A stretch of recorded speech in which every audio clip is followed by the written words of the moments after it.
Data, luna, anul naștere. 13.08.1991. Domiciliu. Chișinău. Pentru ce ai fost adus în inspectorat poliției Reșcani? Am lovit două mașini și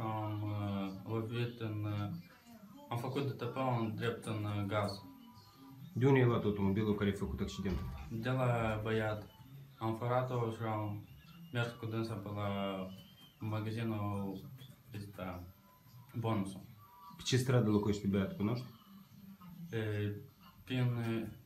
Băiatul trăiește în centru. Ai mai luat ceva bunuri? Am luat telefonul, notebook-ul, instrumente, portmonelul, cheile de casă. Vina ți-o recunoști pe faptul dat? Recunosc.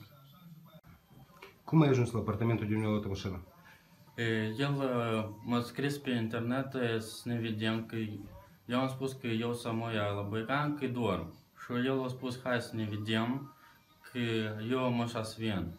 El a venit până la mine și m-a sunat să ies, că el stă cu mașina lângă, pe drum.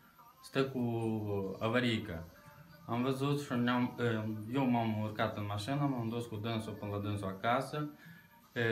Noi am intrat la dânsul, el a făcut o cafea și deodată ne-am culcat să ne dormim. După asta eu cum am trezit, am luat aluia și am ieșit prin ușa și am pus tot în mașină și am ieșit cu mașina.